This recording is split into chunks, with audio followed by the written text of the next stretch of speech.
हाय बच्चों, कैसे हो। तो अभी तक हमने ज्योमेट्रिकल आइसोमर का पहला लेक्चर खत्म किया था। बड़ा अच्छा लेक्चर था, आपने देखा होगा। तो चलो अब सेकंड लेक्चर चालू करते हैं। That geometrical isomerism is a particularly for a cycloalkane, cycloalkene, spiro structure, allene structure ना बाइफिनाइल स्ट्रक्चर। अगर ऐसे स्ट्रक्चर हो तो how we go for the determination of a geometrical isomer, वो हम स्टार्ट करने वाले। ओके बच्चों, चलो तो स्टार्ट करते हैं फ्रॉम अ साइक्लोअल्केन। ओके, तो क्या लिखे साइक्लोअल्केन के लिए और कैसे हमारा आंसर आएगा। चलो चालू करते हैं। तो अभी तक हमने एक कंडीशन देखी थी। सबसे पहली कंडीशन थी ज्योमेट्रिकल आइसोमेरिज्म के लिए, उसको हम बोलते थे रिस्ट्रिक्टेड रोटेशन। ये हमारी सबसे पहली कंडीशन थी बच्चों। रिस्ट्रिक्टेड क्या होना चाहिए, रोटेशन होना चाहिए। What is the second condition, to group attach with the two group attach with each carbon must be different. Two group attach with the each carbon must be different. और आज इसमें हम तीसरी कंडीशन ऐड करते हैं कि there must be a difference in areal distance.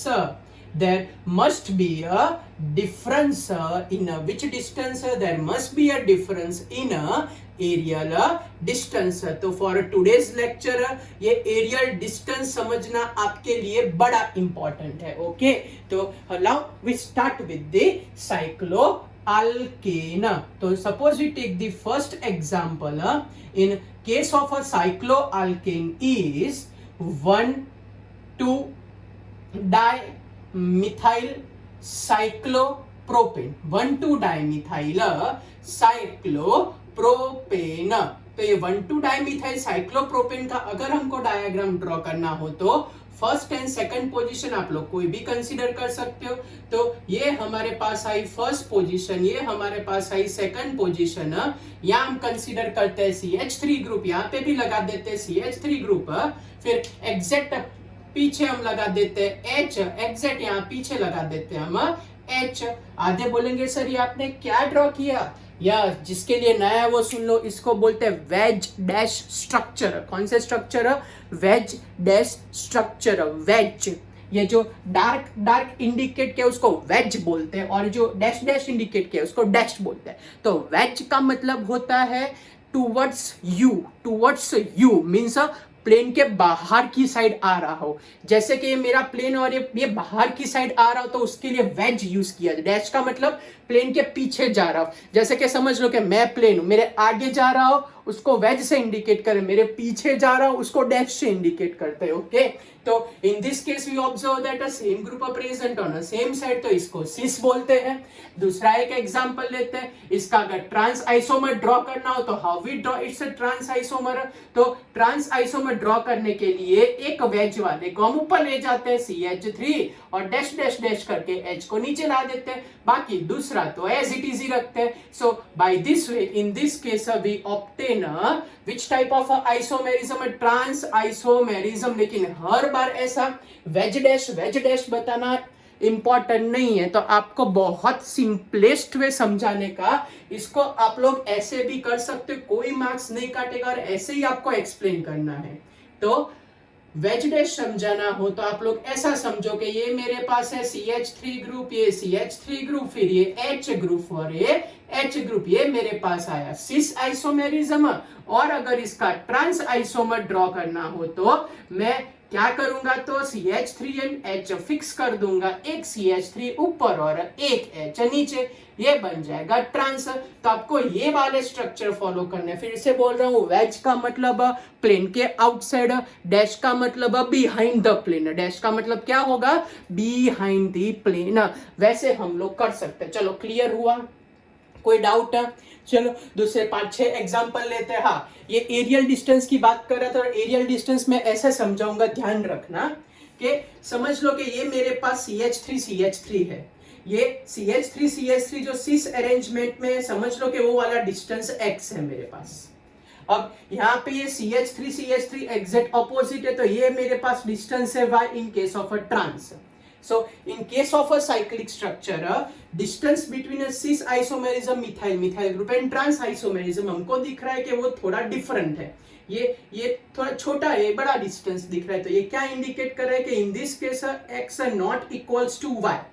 फिर से बोल रहा हूं, ये वाला x डिस्टेंस और ये वाला y डिस्टेंस है, टोटली हमको टोटली डिफरेंट लग रहा है. टोटली क्या दिख रहा है? डिफरेंट दिख रहा है. Due to that reason here x not equals to y.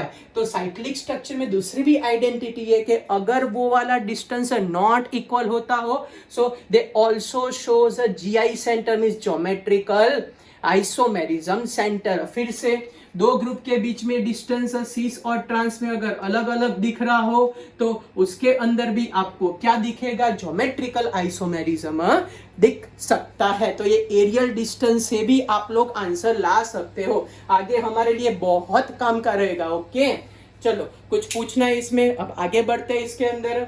चलो दूसरा 1 2 3 एग्जांपल लेते हैं. Suppose we take the example of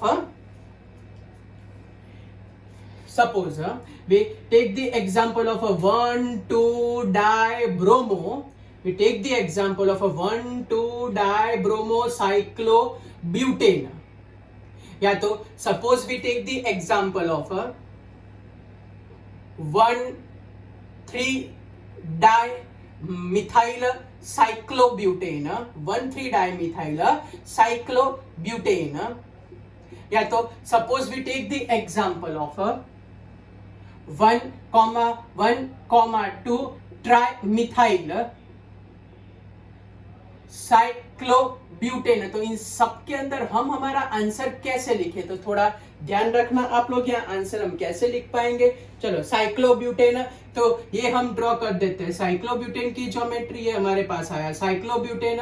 okay, ये हमारे पास आया साइक्लोब्यूटेन का structure. In case of a cyclobutane structure क्या बोला है? फर्स्ट एंड सेकंड पोजीशन पे हमारे पास ब्रोमीन एटम है. फर्स्ट एंड सेकंड पोजीशन पे हमारे पास ब्रोमीन एटम है. तो ये कौन सी ज्योमेट्री हुई? सिस ज्योमेट्री. अगर इसमें ट्रांस बनाना हो तो क्या करें बोलो भाई? तो ये H और ये Br और सामने क्या कर देते हैं इसके अंदर? Br and H. तो ये हमारे पास फॉर्म हो गई कौन सी ज्योमेट्री? ट्रांस. ये क्यों हम रोटेट कर पाए? क्योंकि सिंगल बॉन्ड है. सिंगल बॉन्ड में ऐसे रोटेशन कर सकते हो. ओके, वहां रिस्ट्रिक्शन नहीं होता.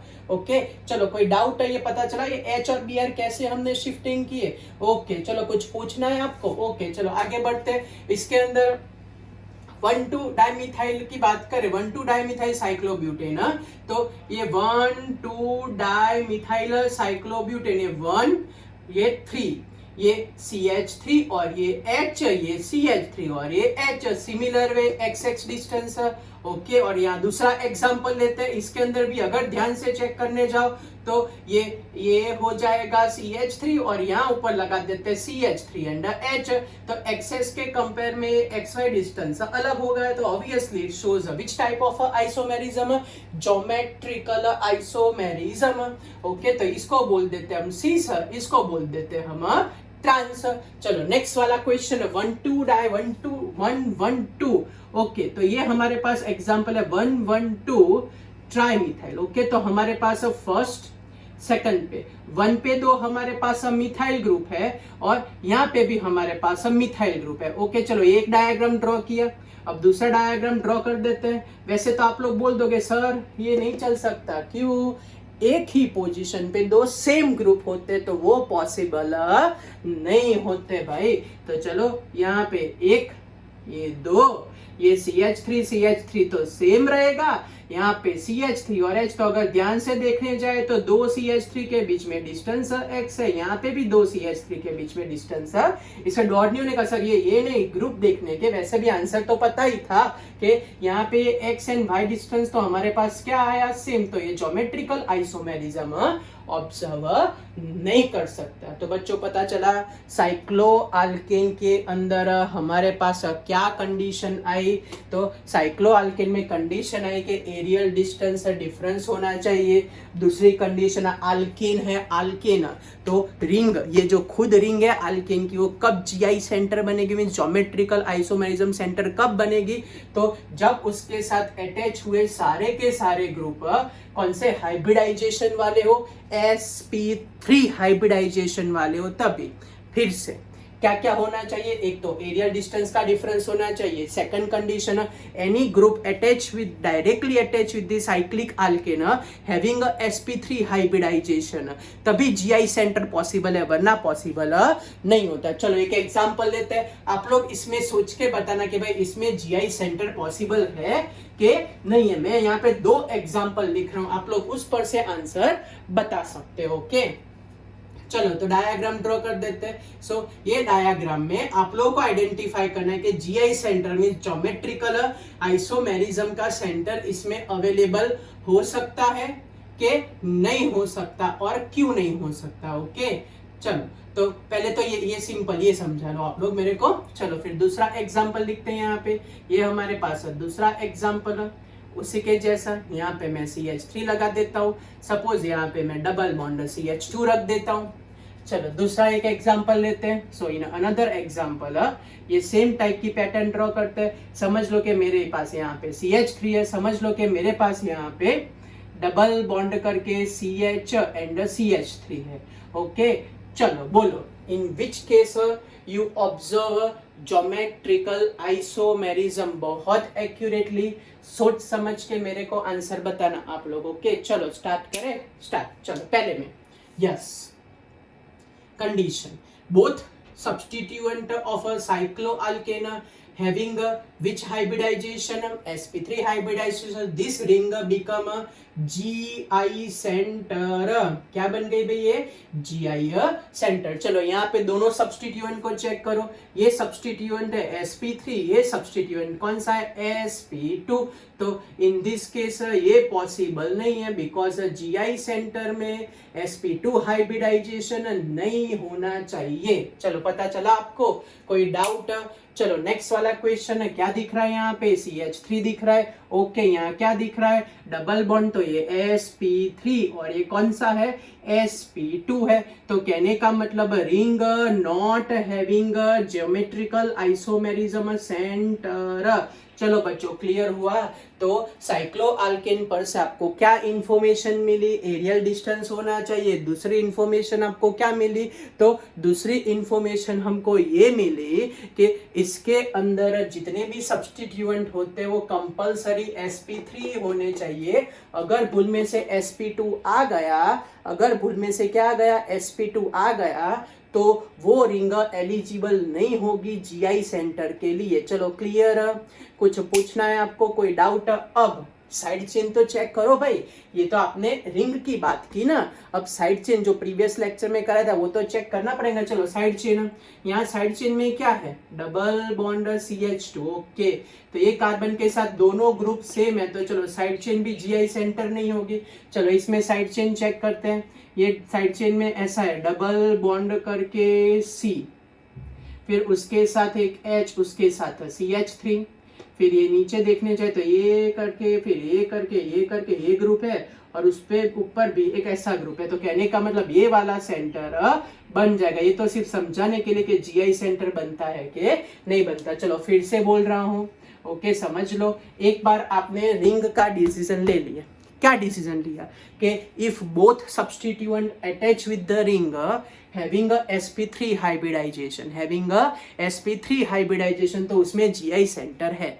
समझ लो कि ऐसा केस आया कि एक सिंगल बॉन्ड एक डबल बॉन्ड, तो उसमें रिंग खुद रिंग जीआई सेंटर नहीं बन सकती। इसमें भी एक sp3 है और एक sp2 है, उसका मतलब रिंग खुद जीआई सेंटर नहीं बन सकती। बराबर, रिंग की बात खत्म। अब जो प्रीवियस लेक्चर में किया था वो सब्स्टिट्यूएंट चेक करो, यहाँ सब्स्टिट्यूएंट चेक किया तो दोनों हाइड्रोजन है तो वो नहीं बन सकता। यहाँ अगर सब्स्टिट्यूएंट चेक किए तो सब्स्टिट्यूएंट में एक HCH3 और एक बड़ा से दो ग्रुप है आजू बाजू। ओके तो ये पॉसिबल हो सकता है, जीआई सेंटर हो सकता है। सिस ट्रांस की बात नहीं है, जीआई सेंटर की पॉसिबिलिटी चेक करें। बच्चों क्लियर हुआ, साइक्लोअल्केन क्लियर हुआ। क्या बोल रहा था, क्या बोल रहा था साइक्लोअल्केन में, बोलो तो फटाफट। तो in a case of a cycloalkane, aerial distance must be there. What is the second condition? Second condition, each and every substituent attached with the cycloalkane having which hybridization? sp3 hybridization. sp2 है तो उसको cancel out कर दो, वो clear हो गया. फिर third, एक बार रिंग की पॉसिबिलिटी कैंसिल हुई, फिर सराउंडिंग वाले चेक करने के उसमें पॉसिबल होता है क्योंकि जीआई सेंटर ढूंढने, बाकी कोई पर्पस नहीं है. ओके बच्चों, क्लियर? सॉरी, क्लियर हुआ भैया बच्चों? अब आगे बढ़ते, चलो यहाँ तक कोई डाउट नहीं है ना, कुछ पूछना नहीं है ना आपको? साइक्लोअल्केन में sp3 दिमाग में रख लो. ओके चलो तो आगे बढ़ते हैं. Now we shifted towards a cycloalkene. Okay so now we shifted towards a cycloalkene. क्या होता है ये साइक्लोअल्कीन और उसमें क्या किया जाए साइक्लोअल्कीन के अंदर? चलो तो एग्जांपल लेते हैं साइक्लोअल्कीन का. सो सबसे पहला एग्जांपल है साइक्लोअल्कीन का, हम लेते हैं ऐसा एग्जांपल. ये डबल बॉन्ड बना दिया बच्चों हमने, यहाँ एक H लगा देता हूँ, यहाँ पे भी क्या लगा देता हूँ? H. तो हमको क्लियर कट दिख रहा है कि भाई ये कौन सा आइसोमेरिज्म बन जाता है? Cis isomer. क्या बन जाता है? Cis isomer. लेकिन अगर आप लोग बोलो कि सर यहाँ पे अब आप ट्रांस बनाने के लिए H को ऊपर ले जाओ, तो ऐसा मैं नहीं कर सकता. क्यों? आगे जो स्ट्रक्चर था वो सिंगल बॉन्डेड था जिसमें वो रोटेशन आराम से बॉन्डिंग का कर सकते थे, लेकिन डबल बॉन्ड के अंदर, वो भी रिंग के अंदर, भूल में से ऐसा करने गए, हाइड्रोजन अंदर नहीं जा सकता, ऐसा करने गए तो थर्मोडायनेमिकली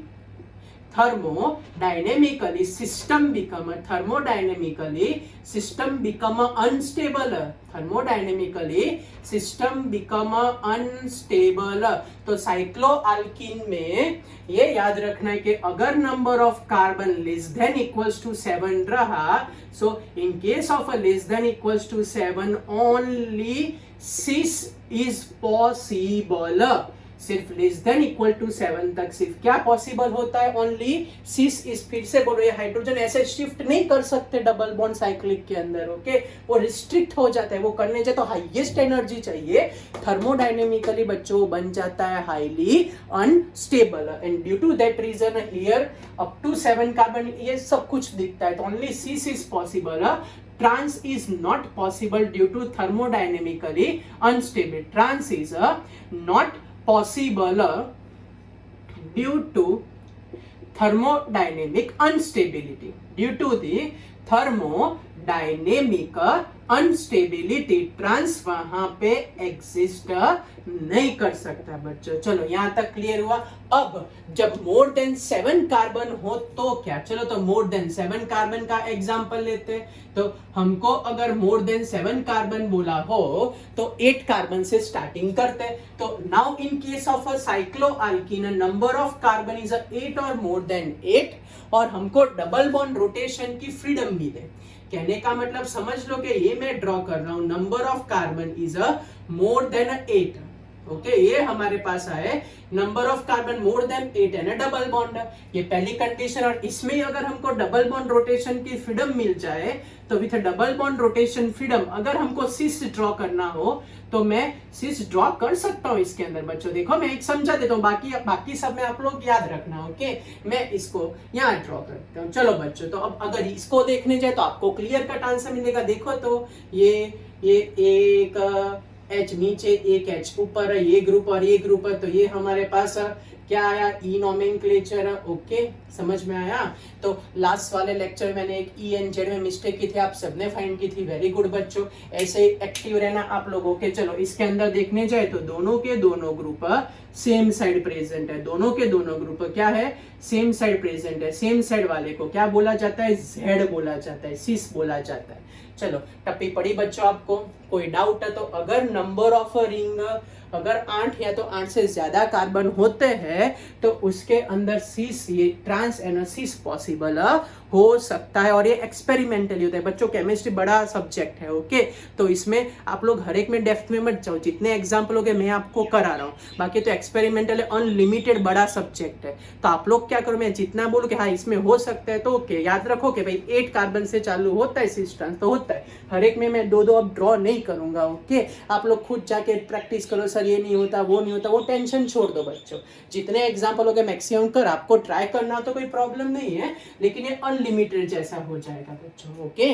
चलो तो अब नेक्स्ट एग्जाम्पल लेते हैं। चलो ये एग्जाम्पल में आप लोग सोच के बताओ कि इसके अंदर जीआई सेंटर होगा, ज्योमेट्रिकल आइसोमेरिज्म का सेंटर होगा। चलो मैंने डबल बॉन्ड बना दिया, बोलो होगा कि नहीं होगा? यस सर ये होगा, एक जीआई सेंटर इसमें अवेलेबल है क्योंकि डबल बॉन्ड है और 8 कार्बन है, ओके। चलो दूसरा एग्जांपल लेते हैं। इसके अंदर आप लोग सोच के बताओ कि जीआई सेंटर अवेलेबल होगा कि नहीं। पहले चेन की बात करो फिर सब्स्टिट्यूएंट की बात करें, ओके। ये एक यहाँ ड्रॉ कर दिया, एक यहाँ CH3 लगा देते, एक यहाँ CH3 लगा देते, बराबर। चलो तो आप लोग सोच के रखो क्या आंसर लिख सकते हैं। चलो दूसरा एग्जाम्पल यहाँ ड्रॉ कर देता हूँ, ये हमने ड्रॉ कर दिया दूसरा एग्जाम्पल। तो इन दिस एग्जाम्पल यहाँ मैं डबल बॉन्ड लगा देता हूँ, नहीं सिंपल सा एग्जाम्पल लेता हूँ। चलो सो ये अगर मैं ऐसा कोई एग्जाम्पल लूँ, इसके अंदर ये हमने एग्जाम्पल लिया और ये सामने लगा देता हूं मैं CH3 एंड CH3। बोलो चलो इसमें से कौन से केस में आपको लग रहा है कि जीआई सेंटर होगा। चलो साइक्लोअल्कीन की बात करें तो 8 कार्बन, तो एक ये जीआई सेंटर हो गया, ओके। चलो यहाँ नंबर ऑफ कार्बन क्या है भाई, बोलो बोलो जल्दी। नंबर ऑफ कार्बन की बात करें, ये तो 8 था तो पॉसिबल है, ओके। इसके अंदर तो नंबर ऑफ कार्बन 6 है, तो GI centre due to double bond, GI centre due to double bond not exist, क्योंकि डबल बॉन्ड के लिए एग्जिस्ट कराना हो तो मिनिमम नंबर ऑफ कार्बन 8 होने चाहिए, यहाँ तो 6 है। चलो ये तो बात उनकी। अब सब्स्टिट्यूएंट देखो, सब्स्टिट्यूएंट तो साइक्लिक अल्केन की बात करें तो दोनों सब्स्टिट्यूएंट sp3 हाइब्रिडाइजेशन है, तो ड्यू टू दिस सब्स्टिट्यूएंट यहाँ पे भी एक जीआई सेंटर में। तो कोई पूछे कि यहाँ टोटल जीआई सेंटर कितने हैं, तो टोटल 2 जीआई सेंटर है। फिर से बोल रहा हूँ बच्चों, अगर कंफ्यूज हुए हो तो एक जीआई सेंटर था due to double bond, okay. दूसरा जीआई सेंटर था ड्यू टू साइक्लोअल्केन, अभी आगे किया कैसे, both substituent which are attached, both substituent which are attached having which hybridization sp3, तो इसमें ड्यू टू साइक्लोअल्कीन भी जीआई सेंटर बनता है और ड्यू टू सब्स्टिट्यूएंट भी जीआई सेंटर बनता है, तो टोटल 2 जीआई सेंटर बनते हैं। इसमें ये डबल बॉन्ड से तो होता नहीं, लेकिन इसमें देखने जाए तो कौन सा हाइब्रिडाइजेशन sp3, इसमें भी कौन सा sp3। So due to this substituent इसके अंदर एग्जिस्ट हो सकता है जीआई सेंटर। क्यों जीआई सेंटर बोल रहा हूँ, क्योंकि अब नेक्स्ट टॉपिक में जीआई सेंटर की ही प्रैक्टिस करनी है, जिसमें हमको आइडेंटिफाई करना है नंबर ऑफ ज्योमेट्रिकल आइसोमर। चलो बच्चों क्लियर हुआ, कोई डाउट? चलो मैं बोलूं फिर से, अगर मेरे पास साइक्लोअल्केन हुआ तो क्या होना चाहिए, एक तो एरियल डिस्टेंस, दूसरा all substituent strictly sp3, okay. Now next cycloalkene up to 7 carbon not possible, ट्रांसफो अनस्टेबल हो। More than 7 carbon means 8 carbon से कंपलसरी होगा, मीन्स होगा, वो फाइनल है, ओके। अब ये तो एक बार डिसाइड करने के बाद फिर सब्स्टिट्यूएंट भी चेक कर लेने के उसमें होता है तो जीआई सेंटर हमको मिल सकता है। तो ये स्टोरी हुई हमारे पास साइक्लो, और पता चल रहा है ना बच्चों, कुछ डाउट है तो मैं फिर से समझाऊंगा, मेरे को बोल देना। ये थोड़ा अच्छा टॉपिक है और नया टॉपिक है, ओके। आप लोग एक्सपेरिमेंट ज्यादा मत करना, ओके। इसमें जैसा बोल रहा हूँ वैसा ही फॉलो करना बच्चों। चलो कुछ पूछना है, कोई डाउट है, ओके। चलो तो आगे बढ़ते हैं। इसके अंदर हमारे पास अब नेक्स्ट आएगा स्पाइरो स्ट्रक्चर बच्चों। याद है बाइसाइक्लो एंड स्पाइरो, ऐसे दो स्ट्रक्चर थे, तो स्पाइरो स्ट्रक्चर में हम कैसे इंडिकेट करें? तो जनरली आपको बता दें कि स्पाइरो स्ट्रक्चर की बात करें तो स्पाइरो स्ट्रक्चर में ऐसे हमारे पास दो रिंग कंटिन्यूअसली होती है। ये हमारे पास स्पाइरो स्ट्रक्चर के लिए ये होना कंपलसरी है। ओके, ये हमारे पास स्पाइरो स्ट्रक्चर यहाँ CH3 और यहाँ पे CH3 लगा देते हैं। तो कोई आपको पूछे कि इन case of a spiro structure geometrical isomerism होगा, तो सबसे पहले आपको उसकी तो ज्योमेट्री समझनी पड़ेगी बच्चों। क्यों? क्योंकि मैं ये बोल रहा हूँ कि ये XY प्लेन में है और ये YZ प्लेन में है। आधे तो यहाँ बेचारे डाउन हो गए, चकलियां उनकी उड़ गई। नहीं नहीं नहीं नहीं, आवाज आ रही इसलिए बोल रहा हूँ। नहीं, देखो चलो इसको परफेक्ट आपको समझाता हूँ।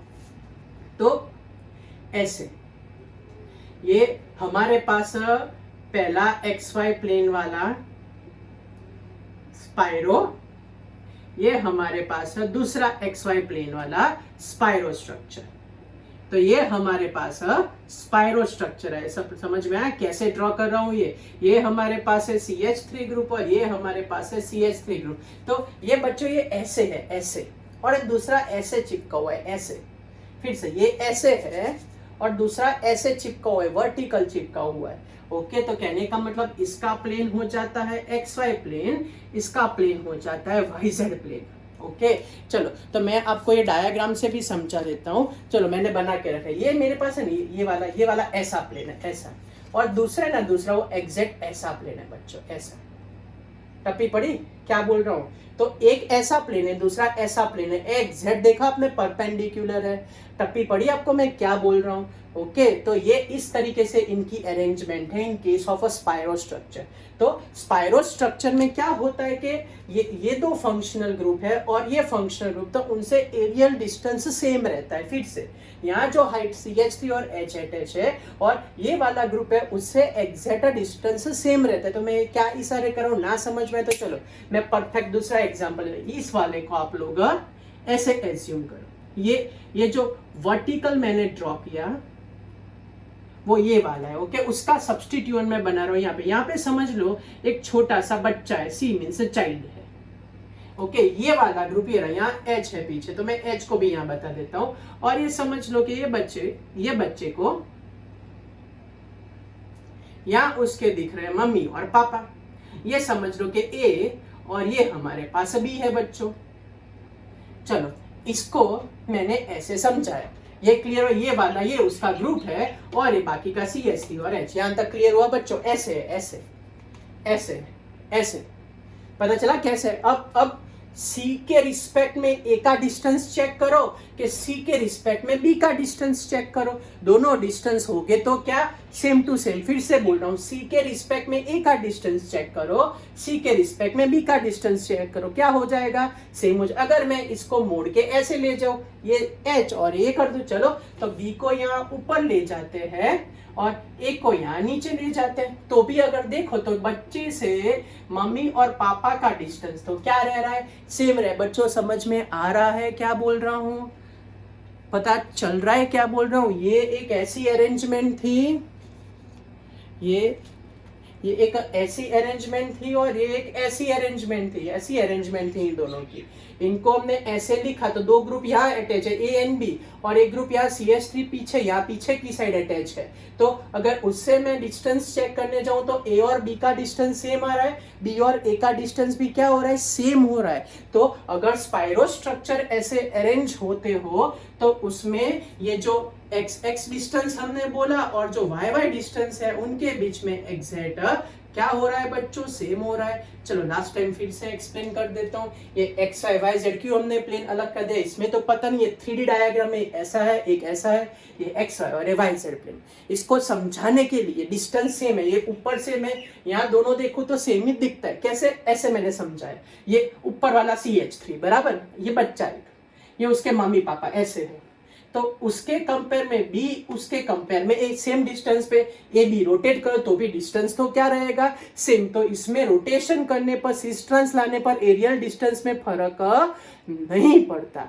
क्या बोल रहा हूँ? एरियल डिस्टेंस में फर्क नहीं पड़ता और इसीलिए एरियल डिस्टेंस सेम हो जाता है। तो स्पाइरो के अंदर अगर मैं समझाने जाऊं आपको तो for a spirostructure, for a spirostructure, if a even number of a ring is present, if even number of a ring is present, तो GI is not possible.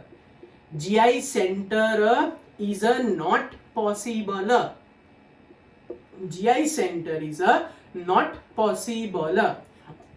और same way if a odd number of ring is present, क्या हो भाई, if a odd number of ring is present तो GI centre is a possible. ये थोड़ा high concept है लेकिन समझ जाओ अभी से. तो जीआई इज अ पॉसिबल. मैं क्या बोल रहा हूँ, जीआई इज पॉसिबल. चलो ये तो पता चल नॉट पॉसिबल, वो बच्चे वाला और मम्मी पापा वाला एग्जांपल समझा रहे. चलो इसके अंदर ऑड नंबर हो, जैसे समझ लो कि मेरे पास ये पहली रिंग है, फिर ये हमारे पास ये सेकंड रिंग है, ये हमारे पास उसी के प्लेन में आई थर्ड रिंग. समझ में आया. तो ये वन, ये हमारे पास एक्स वाई के प्लेन में आया, फिर ये हमारे पास आया वाई जेड के प्लेन में आया, वापिस से हमारे पास कौन से प्लेन में आया, एक्स वाई के प्लेन में आया. ओके, तो अगर इसमें सब्स्टिट्यूएंट प्रेजेंट हो तो हम इसमें बोल सकते हैं कि ये पूरा एक यूनिट बन जाएगा जीआई का सेंटर. क्या बन जाएगा भाई, ये पूरा यूनिट है जीआई सेंटर. चलो तो ये कैसे बच्चों, ध्यान से. अभी बोल रहा हूँ ध्यान से, लास्ट में शॉर्ट आउट में सब आ जाएगा, लेकिन 3 तो क्यों पॉसिबल हो ध्यान रखना. चलो ये वही बच्चों वाला केस अभी लिया है, वही ले रहे हो. चलो समझ लो कि ऊपर एक बच्चा है, ये हमारे पास सी है, बीच वाला, ये बीच वाला पोर्शन. ओके, अब यहाँ पे और यहाँ पे हम क्या समझा रहे हैं कि ये दो तो पता है ये पॉसिबल नहीं है, इन दोनों की बात चल रही है. ओके, तो समझ लो कि ये दोनों एक लाइन में ही पहले लगा देते हैं. यहाँ पे हमारे पास है ए और यहाँ पे हमारे पास है बी. सेम वे यहाँ पे हमारे पास है ए और यहाँ पे हमारे पास है बी. याद है ना क्या चल रहा है, first and last same plane वाले को समझा रहा हूं. तो यहाँ ए और ए के बीच में डिस्टेंस होगा x. चलो ये वाला क्लियर हुआ आपको. अब उसी को अब मैं नीचे वापिस से ड्रॉ कर रहा हूं उसी के कंपेयर में, या तो चलो यहाँ अलग से ड्रॉ कर देता है, इसी को मैं यहाँ ड्रॉ कर देता हूं. ओके, तो आपको समझ में आ जाए. चलो तो ये उसका दूसरा डायग्राम, ये बच्चा सी, फिर यहाँ पे अगर मैं ड्रॉ करने जाऊं तो यहाँ पे अब मैं चेंज करके कर देता हूं बी एंड ए कर देता हूं. तो यहाँ पे भी मैं चेंज करके कर देता हूं भाई, ये तो ए एंड बी. अब बच्चों ध्यान से देखो, अगर यहाँ चेक करने जाए तो ये ए और ए के बीच का डिस्टेंस क्या हो गया, y हो गया. तो ये कंपैरिजन बता रही है कि in this case x not equals to y. खबर पड़ी बच्चों, क्या बोल रहा था मैं क्या बोल रहा था आपको कि एक और दो प्लेन है तो बच्चे से डिस्टेंस सेम रहे, नो जीआई. लेकिन 3 रिंग आ गई तो ये दोनों रिंग में ध्यान से देखो तो ए सेम डिस्टेंस पे x, लेकिन ए ऑपोजिट हो गए तो y वाला डिस्टेंस हो गया. तो x not equals to y, तो उसके अंदर जीआई सेंटर पॉसिबल हो सकता है. क्या पॉसिबल हो सकता है बच्चों, जीआई सेंटर पॉसिबल हो सकता है. आई होप कि आपको स्पाइरो स्ट्रक्चर समझ में आए.